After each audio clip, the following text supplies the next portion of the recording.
She is not my biological mother, and I will never associate with her again. At the wedding ceremony of the daughter who I had raised for over 10 years, such words were spat from her during her speech on that glorious stage. Is this her way of repaying me for raising her all these years? Yet, I had somehow known deep inside me that this day would come. Strangely, no tears came. When I smiled and said, "I was waiting for this moment," my daughter let out a surprised "Huh?" unable to grasp the meaning of my words. My name is Catherine. I met my husband, Bob, at the hospital. He had come to the hospital but was crouched in pain near the premises. I found him and helped him into the hospital. It seemed that he had developed a stomach ulcer due to stress, and when he recovered, he said he wanted to thank me properly. I told him helping others was a given opportunity and that he didn't need to thank me, but he insisted, so I agreed to let him treat me to a meal. Upon talking, I learned that his name was Bob, and he told me he was having a hard time in his daily life and stress had piled up from all the chaos. When I asked what the stress was about, he told me that his wife had found another man and left him. I felt a slight sense of guilt wondering if I should be hearing all this, but maybe he really wanted someone to listen to his troubles. He shared a bit about his family situation with me. He had a 5-year-old daughter, but about a year ago, his wife started to neglect looking after their daughter. Despite leaving their daughter alone at home, every time Bob would contact her, she'd reply, "I'm at home with our daughter." Because of this, Bob, who sometimes left work early, believed his wife's words until he found his daughter home alone. Apparently, his wife would leave their daughter alone and go out, and even when Bob contacted her after finding their daughter alone, she still claimed, "I'm at home with our daughter." He started to become suspicious.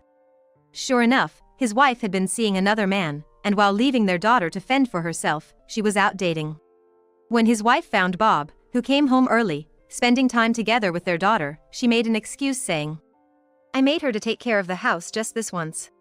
But, when their daughter said, "Mom went out with a new daddy again today," there was no more room for excuses.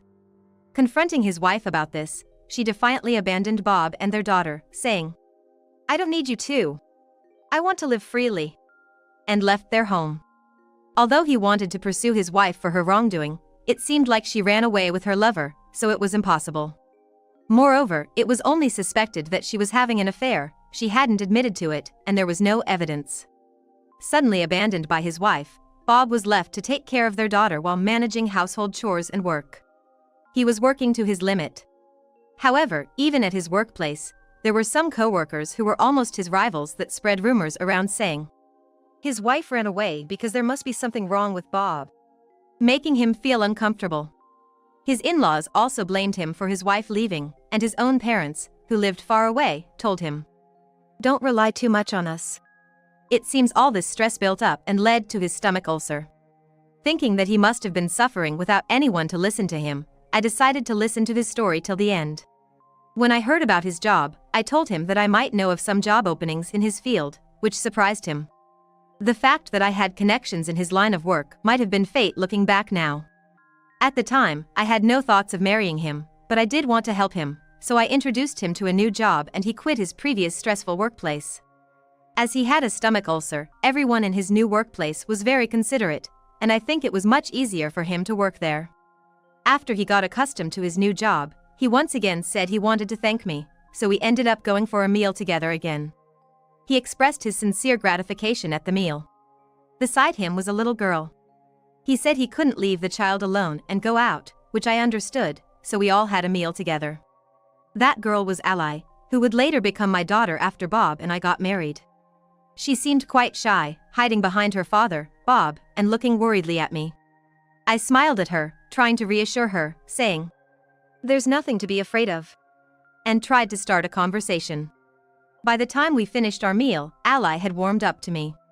After that, we started seeing each other more frequently, and I think both Bob and I may have felt a mutual attraction. "I want to marry you, Catherine." It seemed he had already completed the divorce with his former wife. This was because after his ex-wife was gone, Bob's in-laws has started to prepare filing a divorce of Bob and his ex-wife. The process seemed legitimate, so without any doubts or second thoughts, Bob filed their divorce. Bob was very concerned about being a single father, but still passionately expressed his desire to marry me. I can't deny I was attracted to him too, so I accepted his proposal. Since Ally had also become fond of me, I thought we'd be able to live together just fine as a family of 3. Sure enough, life with the 3 of us went smoothly. Well, until Ally entered high school and some time had passed, that is. I believe we got along well, even though Ally and I were not related by blood. I even had the confidence that I cared for Ally more than her biological mother. I wouldn't leave a small child alone to go on dates with a man who wasn't my husband. If the former wife had planned to introduce the man to Ally as her new dad, she probably planned to get divorced and take Ally with her. But she left, abandoning Ally as well. I was determined to care for Ally more than such a person. However, it seems like whether my feelings were being fully conveyed to Ally was another matter. The incident occurred when Ally became a high school freshman. Ally came home and went upstairs to her room without saying I'm home, so I called out, "Welcome home," from downstairs, but there was no response. Worried that she might be unwell, I went upstairs and asked, "Welcome back. You didn't respond, are you not feeling well?" But she glared at me, saying, "Hold on. You didn't even knock, can you not enter my room? I think you're being insensitive." And she yelled at me. The door was half open, so I thought it was unnecessary to knock and spoke to her directly. Admittedly, it was wrong of me to peek into her room without knocking and speak to her. I apologized, saying, "I'm sorry. I was just worried." But I don't think it was something for Ally to get so angry about. Even after I apologized, she didn't calm down and instead kicked me out of the room, saying, "Just get out." From this point on, Ally's attitude towards me worsened. My attitude towards Ally remained the same even in front of Bob, and when Ally spoke harsh words to me, Bob also chastised her, saying, "Ally, you shouldn't speak that way to your mother." But Ally retorted, "She's not my real mother. We're not biologically related," leaving both me and Bob at a loss for words. Bob and I discussed what to do, but we were both shocked by Ally's sudden change and could only think, "It must be a teenage rebellion. It should calm down eventually." So we had no choice but to wait for Ally to calm down. But Ally's rebellion against me never subsided, and even when she was about to graduate from high school, she still acted hostile towards both me and Bob. Honestly, hearing, "We're not related by blood," over and over does stress me out. So, considering our emotional well-being and hoping that Ally would calm down, Bob and I decided that Ally should live alone while attending college. We thought that by living alone and interacting with various people at college, she would broaden her perspective and reconsider her attitude towards us. Well, that didn't happen. But I think that no matter what we said to her at that point, she wouldn't have changed her mind. At this point, Ally had already fallen into that woman's trap. Even after graduating from college, Ally rarely came home, as if she still hated Bob and me. We wondered when we would reconcile when one day, Ally brought a man to our house. His name was Thomas, and he had been dating Ally for 3 years and was now her fiancé. Neither Bob nor I expected such a happy announcement, so we were thrilled. When Ally and Thomas came home, we ordered takeout sushi, and I think we must have looked quite excited from Thomas's perspective. Ally had been watching us with a slightly cold gaze, but I think there are few parents who wouldn't rejoice at their daughter's wedding announcement. Even if there's no blood relation, the feeling is the same. We were sincerely happy and joyful for their wedding. So naturally, I was moved at Ally's wedding too. On the wedding day, I entered the venue with Bob. As the parents of the bride, we took our seats, and when I saw Ally in her wedding dress, I was so moved that I couldn't help but shed tears. The wedding proceeded steadily without paying heed to my emotions. Listening to Thomas, the groom, expressing the deepest gratitude to his parents, I almost teared up again, even though I'm not his mother.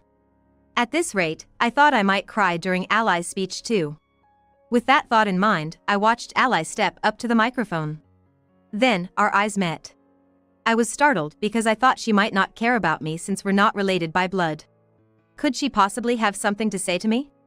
As I waited anxiously, she began to speak shocking words. "I have something I want to say at this time.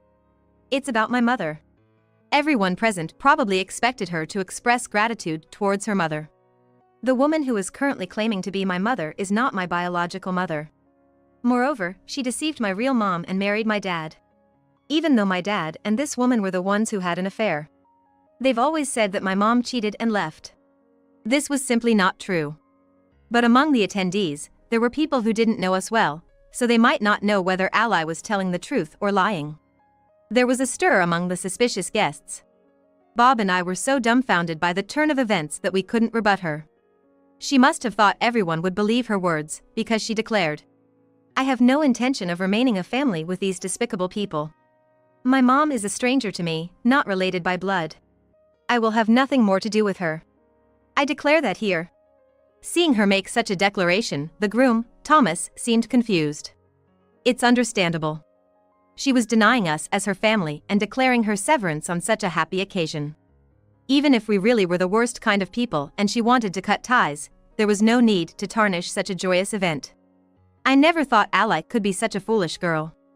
I could feel my love for Ally and the joy of her marriage fading away. I've been waiting for this moment. I had been on edge, thinking I must be recognized by her as a mother and striving to be a good mother. But that wasn't the case. Even among family, there are people who just don't get along. Perhaps Ally and I were those people, even after becoming a family. Even if we didn't get along, there should be room for compromise, but Ally wouldn't give an inch. Why should I have to try so hard for such a person? I might have been waiting for a chance to not worry about Ally anymore. And that chance was now. Huh? Ally let out a surprised voice, perhaps because my reaction was different from what she imagined. But neither Bob nor I cared about Ally's confusion. Well, shall we go home then? It seems like we're not being recognized as parents here. You're right. I'm not in the mood to celebrate such a ceremony, especially after being falsely accused of having an affair. Bob nodded at my words, and we held hands as we left the ceremony hall. Is that really true? No way, it must be a lie. The hall buzzed with the whispers of those who couldn't quite believe what Ally had said. Amidst this, as we headed towards the exit, a disheveled woman who seemed to have arrived late hurried in, crying out, "I'm the real mother of the bride!" As she entered the hall. Bob reached out in front of me, as if to protect me from the woman, but she didn't even look at us.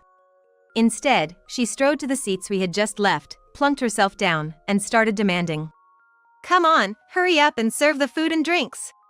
The guests who were attending the ceremony were comparing us, the couple, with the woman, with a baffled expression. Just from observing this situation, it would be easy to infer who would commit something dishonest, like cheating. The woman, who had put on thick makeup and began making a scene about alcohol and food as soon as she arrived, was Bob's ex-wife and Ally's real mother, Wanda. Bob and I had known all along that she was in touch with Ally. Wanda had first approached Ally during her freshman year in high school. Around the same time, Ally had started to show an awful attitude towards Bob and I. When Wanda met Ally in secret, she told her that the reason they had been separated all this time was because of a trap Bob and I had set. She claimed that it was actually Bob who had cheated, with the other woman being me, and that Wanda had been distanced from Ally by every possible means. Ally believed her mother's words and began to treat us harshly, likely planning to call her real mother after condemning us at the ceremony. I never thought she'd actually invite her to the wedding. Wanda probably approached Ally because she wanted money. How do you know that? As we were on our way home, Bob shared his thoughts about Wanda, prompting me to ask him. Well, if she approached Ally when Ally was in high school, Ally was at an age where she could choose her own guardian, right? But Wanda didn't try to get custody of Ally. That's because she didn't have the money to send Ally to college. She must have thought she'd have us cover that. So Ally, being told this by her mother, decided to rely on us for financial matters. And she was probably thinking of cutting ties with us as soon as the expensive wedding was over. Talk about being cut off in the middle of a wedding. We sighed together, astonished. Ally probably has not realized what she has done yet. She ruined not only her own big day but also that of the groom, Thomas, by inviting her greedy, uncouth mother to the wedding and cutting ties with us. She doesn't seem to have any idea how this will affect her in the future. As soon as we arrived home, we received a call from Ally. Answering the call, Ally's voice came through, sounding pained. What should I do? My engagement has been called off. Wait, what happened? I asked, playing dumb. Don't play dumb. The lawyer my father hired showed up with evidence of Mom's affair. On the way home, Bob had been in contact with a lawyer he had consulted, but I didn't expect that he has sent the lawyer to the wedding. In truth, it wasn't until this past year that Bob had really found out about Wanda's infidelity. Until then, we hadn't been able to hire a private investigator due to Ally's college expenses. But once Ally graduated from college, we had some extra money. After that, we hired a private investigator to dig deeper. The affair was something that happened a long time ago, but it turned out that Wanda and her then-affair partner were still living together. However, he had grown tired of Wanda's money-grubbing personality and her expectation that their daughter would support them if necessary. He agreed to provide evidence of their affair in exchange for Bob not asking for compensation for emotional distress. Once he handed over the evidence of the affair, the man disappeared. With the man who had been supporting her now gone, Wanda must have panicked and came to her own daughter's wedding, trying to re-establish her position as a mother. Well, showing herself in such a state backfired, to say the least. Having nowhere else to run, Wanda reportedly clung to Ally's wedding dress and begged for her help. The groom's family, who had watched Ally defend her adulterous mother and insult and cut ties with her father and I who had raised her, must have decided to call off the wedding, saying, "We never thought she was that kind of person." Upon hearing that, I let out a heavy sigh and said, "Isn't all of this self-inflicted, Ally? If only you had trusted us enough to talk to us before trusting your real mother, we could have proved that we were not having an affair. Weren't you the one who one-sidedly despised us and severed ties? We consider you a complete stranger now, so please never contact us again." I hung up the phone. Naturally, Ally never ended up marrying Thomas, and she ended up having to pay the full cost. Moreover, she now has her real mother as her burden, so she seems to be in quite a predicament. Since she had invited her colleagues from work to the wedding, her misdeeds have become well known, and she's in an uncomfortable position. But she can't quit because she needs the money. As for us, we moved without telling Ally. We thought that she might come to rely on us someday because she knows the location of our old house. Now, we live peacefully in a tranquil location, having forgotten about Ally and Wanda.